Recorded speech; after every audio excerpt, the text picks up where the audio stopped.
story of Bet Midrash, going to the house of study. The sages tell us in Masechet Kiddushin Amud Aleph 30a, if you meet the disgusting one, the horrible one, which is the Yitzhara, Mashcheu lebet Midrash, you want to defeat him, you gotta go to the house of study. Can you imagine a guy's in the army and they go and they put him in the middle of the battlefield and tell him, go to fight for your country, defeat the enemy. He just got pulled off the street. He didn't get any training, didn't do any learning, doesn't know what his weapon is, doesn't know who the enemy is, doesn't know where he's going, doesn't know what's his purpose, what's my objective, how do I use the gun, what's the tactics, how do I not get shot, what do I do? He doesn't know anything.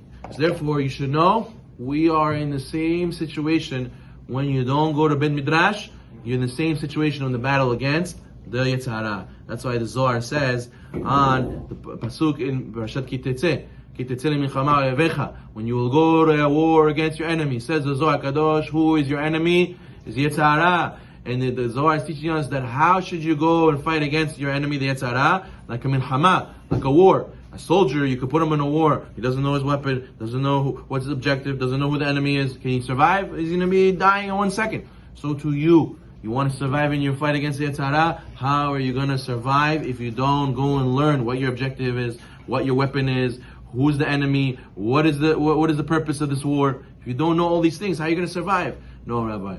When the test comes to go and build the insurance, I'm not going to go and lie. I'm going to be honest. Rabbi, when it comes to a situation where I'm going to go and it's going to be an immoral act in my ability to do, I'm not going to go and cheat. I'm not going to go and do avirot. I'm going to pass the test, Rabbi. I'm going to be strong. Oh, Rabbi, when it comes to the situation to go and to, get upset at this guy in business, I'm not going to yell and curse him out. I'm going to be strong. I'm going to be a tzaddik. How do you know? If you didn't learn the importance of not getting angry, you didn't know the importance of not stealing, you didn't know the importance of not doing immorality, how are you going to pass all these things if you didn't learn about it? So therefore, it's very important that you have to go to where? The house of study. The person has to know, it's Halakha Shulchan Aruch, that you have to come to the shul to pray, and patom michayil l'chayil, from strength to strength, to go right after praying, to go to Bet Midrash. Shulchan Aruch writes that even if you have a big business deal waiting for you, you're going to make tons of money. The second if you go out of shul from Shachrit straight to the business deal, you're going to make a lot of money. Still, Shulchan Aruch says, don't go. You have an obligation to go into the house of study and to learn Torah every single day, because if you do not, the Yetzirah will beat you. He is strong. He will convince you. And he is chacham, and more chacham than you think you are than he actually is more than you. The Chafetz Chaim Alav Shalom used to say, you know what I used to get motivated to wake up early in the morning? He used to say he would wake up and the first thought he had in his head was, oh, I'm tired, let's sleep in, let's just stay in. He says, what? How is that the first? Must be Yetzirah was already awake and gave me that thought when I woke up. How could it be Yetzirah awake? I have to wake up before the Yetzirah. How could it be Yetzirah was already awake? I have to learn from him and wake up earlier. So therefore, you see that a person, it'll be very hard to fight Yetzirah if you do not come prepared with weapons. What's your weapons? Which is the Torah. The Torah is our weapon. So therefore, he says, Bet Midrash makom shelomdim bo Torah berabim. You have to make sure to be part of a group.